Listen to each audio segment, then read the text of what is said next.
अरविंद जी, एक बात कही गई कि नेशनल ये जो इंडिया अलायंस है, इसकी कोऑर्डिनेशन कमेटी की बैठक थी, जो कपिल सिब्बल कह रहे थे वो और घोसी हारे इसलिए आजम खान पर छापा पड़ा। मैं एक पहले सवाल क्लियर कर दूं, सामान्य सवाल नहीं, विशेष सब प्रश्न है, अभी लगाओगे सामान्य सवाल। लेकिन मेरा सवाल ये कि ना तो घोसी में आजम खान साहब या उनके परिवार को किसी को प्रचारक के तौर पर पार्टी ले गई, समझ लीजिएगा मेरी बात। सैफ भाई आप भी सुन लेना, बाद में आप नाराज होंगे मुझ पर क्या, और अशोक जी आप भी ने कहा बाद में के फूट पैदा कर रहे हो। घोसी के 100 किलोमीटर दूर तक आजम खान परिवार को नहीं रखा गया, ठीक, इसलिए घोसी से उनका कोई लेना देना नहीं, जीत हार से। और आजम खान को इंडिया में भी सपा की ओर से कहीं प्रचार कमेटी तक में नहीं रखा गया, ये Twitter social media Facebook committee में भी नहीं रखा गया, ना उनको, ना लड़के को, ना बेगम को। क्या तो इंडिया से भी उनको कोई लेना देना नहीं बना, तब इस बात का क्या लेना देना भाई। आजम खान साहब को तो उन्होंने जावेद अली को रखा है पार्टी ने, अखिलेश जी हैं, जावेद अली हैं, रामगोपाल जी हैं, आजम खान नाम का कोई आदमी वहां नहीं रखा गया इंडिया में ना।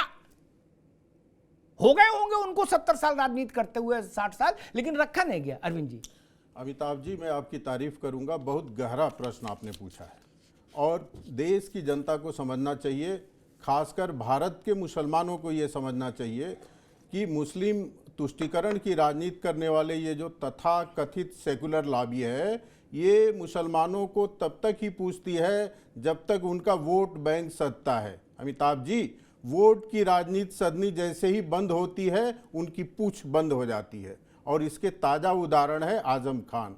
आजम खान से जब तक वोट मिलने की उम्मीद होती थी समाजवादी पार्टी की, उसमें मुलायम सिंह यादव जी के और अखिलेश जी के बाद कोई दूसरा नाम आता था तो आजम खान जी का ही आता अखिलेश था। जी से पहले मुलायम सिंह के बाद, और जब अखिलेश जी आ गए तो उसके बाद की मैं बात कर रहा हूँ। उनके परिवार के बाद दूसरा कोई सबसे बड़ा नाम होता था तो आजम खान का होता था। लेकिन आज स्थिति क्या है, आज आजम खान जी, जैसे आपने कहा कि जैसा जो कर्म करता है वैसा फल भोगता है, आज अब पापों की सजा उनको मिल रही है, तो समाजवादी पार्टी समेत सबको लग रहा है कि इनके साथ खड़े होने से हमारा नुकसान है, इसलिए सब कोशिश कर रहे हैं कि पल्ला झाड़ लो, यही होता है। और एक तरह से एक बहुत बड़ा संदेश है मुस्लिम वर्ग को कि भाई आपके नाम पर जो वोट की राजनीति करते हैं जरा ठीक से देख लो, आपके हितों से भी उनको मतलब है या केवल वोट पाने के लिए बार बार आपका नाम लेते हैं। और अमिताभ जी, मैं कहूँगा कि जितना मुसलमानों का नाम लिया गया है और उनके नाम पे राजनीति की गई है, वास्तव में इन लोगों ने यदि उनके लिए काम किया होता तो आज़ादी के 7-7.5 दशक बाद आज जो मुसलमानों की हालत है वो नहीं होती। जी बिल्कुल ठीक बात। हमारे साथ फसाद खान शानू है। फसाद खान की एक वो है विशिष्टता ये कि इस पैनल में आजम खान के साथ बहुत क्लोजली सबसे ज्यादा शानू रहे एक दौर में, आज वो भाजपा में है। उनसे बेहतर मेरे ख्याल से आजम खान साहब का परिवार ही जानता होगा और कोई नहीं जानता, क्योंकि मैं इनसे तब भी परिचित था जब ये आजम खान साहब के साथ थे और आज भी परिचित हूं। फसाद खान शानू, आजम खान की ना तो घोसी में कोई भूमिका रखी समाजवादी पार्टी ने, ना ये जो अलायंस बना इंडिया, ना इसमें कोई भूमिका रखी उनकी या उनके परिवार की। 5-6 कमेटियां बनी, 85 लोग एडजस्ट हुए, छोटे बड़े। क्या आजम खान या उनके लड़के बच्चे कहीं कोई कुछ सुनवाई नहीं है किसी में उनकी? क्या लगता है आपको इसके पीछे रणनीति? हाँ, मैं पूरी बात बता रहा हूँ। मैं आपको नाम नहीं लूंगा क्योंकि वो गलत बात होगी, लेकिन कई सपा के नेता मुझसे बात करते हैं और वो ये कहते हैं कि आजम खान साहब से तो अखिलेश यादव जी खुद परेशान है। ये बिल्कुल मैं सच कह रहा हूँ, नाम नहीं लूंगा, मेरी मजबूरी है क्योंकि फिर आदमी मुझसे बात नहीं करेगा। पहली बात तो मैं आपको ये बता रहा हूँ जी। दूसरी बात ये कि शायद आपको याद हो, अप्रैल की बात है 2023 की, मैंने ही बयान दिया था कि अखिलेश यादव जी आजम खान साहब से जेल में मिलने नहीं गए। मैंने ही बयान दिया था कि अखिलेश यादव जी को मुसलमानों के कपड़ों से बदबू आती है, और मैंने एक आप ही के किसी भाई के चैनल पर ये राज भी खोला था भारतीय जनता पार्टी में आने के बाद कि उनके साहबजादे ने मुझसे ये बयान दिलवाया था। तो आप इस बात से जो मैंने कही सारा सार समझ सकते हैं। आजम खान साहब को ये पहले से ही अंदाजा हो गया था कि अखिलेश यादव जी की नजर में उनकी ना कोई अहमियत है, और ये बातें बराबर साबित भी हो रही हैं। मेरे भारतीय जनता पार्टी में आने के बाद मेरी लड़ाई उनसे एक अलग बात पर है कि जब आपने हमसे बयान दिलवाया अखिलेश यादव जी के खिलाफ, तो खुद समझौता क्यों कर लिया? महज कपिल सिब्बल जी को राज्यसभा सदस्य बनाने के लिए, चूंकि वो आपके वकील थे, या सरफराज साहब के जो बेटे हैं शाहनवाज, जिनकी कोई भूमिका नहीं है, जिन्होंने कोई सड़क पर संघर्ष नहीं कराया आपके लिए, आपने उनको एमएलसी बनवा दिया, और आपने उन दो लोगों के लिए पूरी कौम का सौदा कर लिया। एक तरफ तो आप ये कहते हैं कि अखिलेश यादव जी सिर्फ मुसलमानों को वोट बैंक के लिए इस्तेमाल करते हैं, और आपसे जेल में मिलने नहीं गए। उनके वालिद साहब जो जिंदा नहीं है, माननीय मुलायम सिंह यादव जी, वो एक बार जेल में मिलने नहीं गए, जबकि सबसे पुराने साथी थे।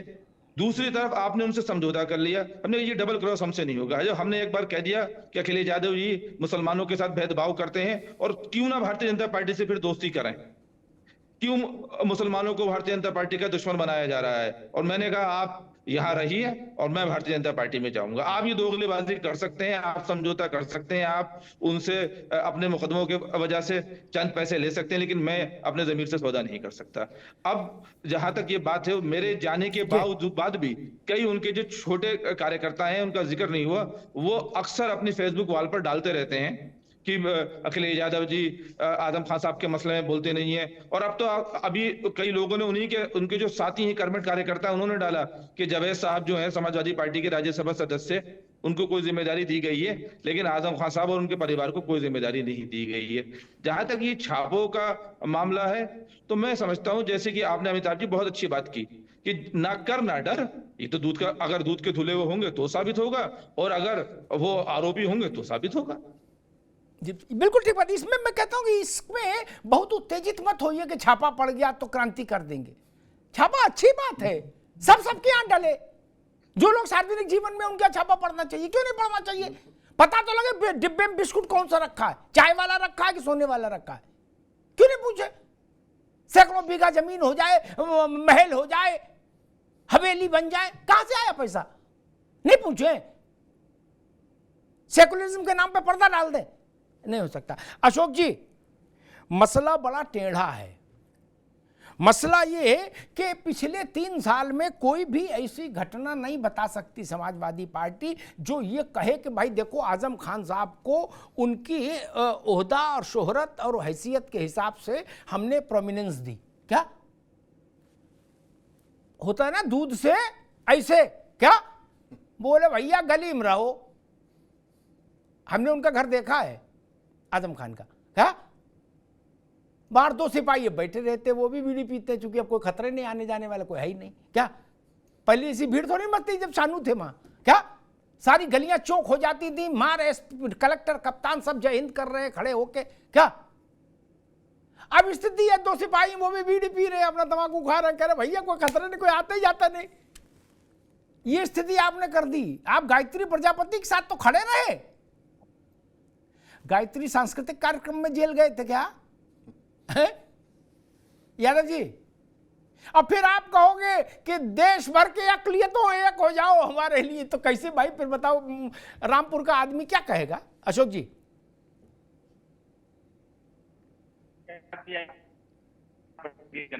जी कि क्यों न हेमंत बिस्व शर्मा और अजीत पवार के ऊपर छापे डालती है सरकार। अरे बिस्व शर्मा का जो होगा वो देख लेंगे। आजम खान साहब को समझो, आपको असम में चुनाव लड़ना है, बिस्व शर्मा बता रहे हो। अरे यहाँ इनकी तो सुनो, आजम खान की।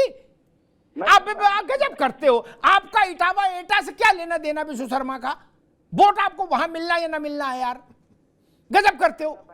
आप अंतरराष्ट्रीय पार्टी हो नहीं ना? बोलने दीजिए मुझे प्लीज, जी मुझे बोलने दीजिए जी।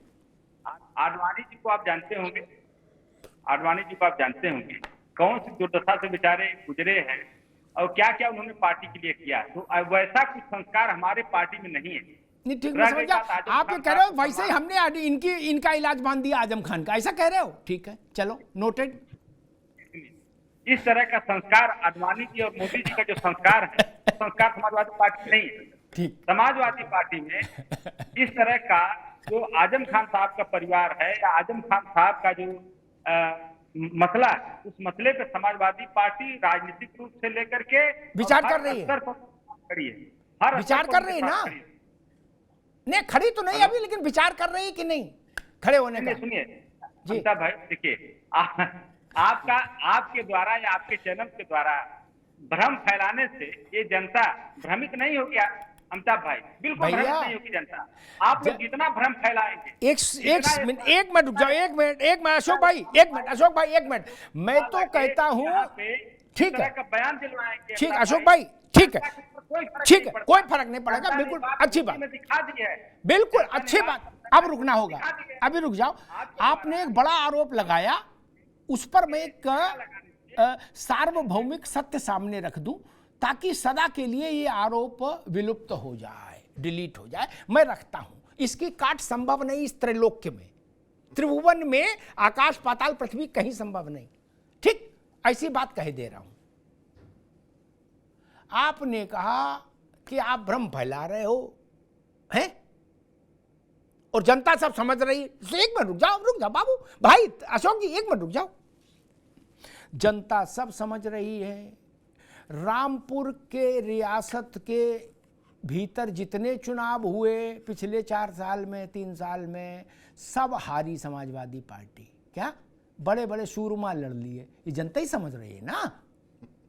और हम समझ रहे हैं कि हम तो वहां वोटर है ना भैया, जनता ही समझ रही है। घोसी का झंडा आप फहराओगे बर्लिन तक है, और रामपुर की हार का झंडा कौन उठाएगा? वहां का डंडा नहीं पकड़ोगे भाई, ये तो नहीं चल सकता। अरविंद जी घोसी जीते, बोले G20 का मतलब घोसी 20 है, और बोले रामपुर में लोकसभा, राज्यसभा, विधानसभा सारी सभाएं हार गए, मोहल्ला परिषद तक हार गए, बोले इससे कोई मतलब नहीं। ये सब बेकार की बातें हैं अरविंद जी, ये तो नहीं चलेगा, बिल्कुल नहीं चलेगा। और मैं एक चीज और जोड़ूं, आप अनुमति दें तो, दूसरे पे आरोप लगाने के पहले अच्छा होता कि अपने गिरेबान में अशोक जी झांक लेते। अशोक जी, मैं आपसे पूछना चाहता हूं कि अखिलेश यादव जी ही वो व्यक्ति थे जिन्होंने अपने पिताश्री को अपने पार्टी से निष्कासित कर दिया, अध्यक्ष पद से हटा दिया। ये सही है या नहीं है? अडवाणी जी के बनाए हुए कार्यकर्ता आज भारत के सर्वोच्च पद पे सुशोभित हैं, और अडवाणी जी का तब भी सम्मान था, आज भी सम्मान है। और अडवाणी जी किसी पद से कभी भी अपने पार्टी के द्वारा हटाए नहीं गए हैं। अशोक जी अब क्या करते हैं, आप प्रवक्ता हैं समाजवादी पार्टी के, ऐसी बातें बोलने से परहेज करना चाहिए आपको जिससे आपका ही छीछा लेदर हो। अब आपने ऐसा पॉइंट उठा दिया कि मेरे को कहना पड़ा। पूरा भारतवर्ष जानता है कि अखिलेश यादव जी ने मुलायम सिंह यादव जी को बर्खास्त कर दिया था। तो ऐसा नमूना उदाहरण रखते हुए आप दूसरे के दोनों ने एक दूसरे को बर्खास्त कर दिया था। हाँ, दोनों ने एक दूसरे को बर्खास्त कर दिया, दोनों चिट्ठी जारी कर दी। ये सम्मान होता है क्या? तो मुझे लगता है अपने में जो कमी हो उस कमी का आरोप दूसरे पे लगाने से बचना चाहिए। ये कोई मुनासिब नहीं होता है, कोई होशियारी नहीं होती है। दूसरा एक चीज और मैं अमिताभ जी जोड़ूं, आपने कहा कि करनी का फल भोगना होता है। गोस्वामी तुलसीदास जी ने भी कहा है कि कर्म प्रधान विश्व करी राखा, जो जस करहि तस फल चाखा। अब जब ये हमारे आजम खान साहब जब सत्ता में होते थे तो खुद को खुदा तो नहीं, लेकिन खुदा से अपने को कम भी नहीं समझते थे।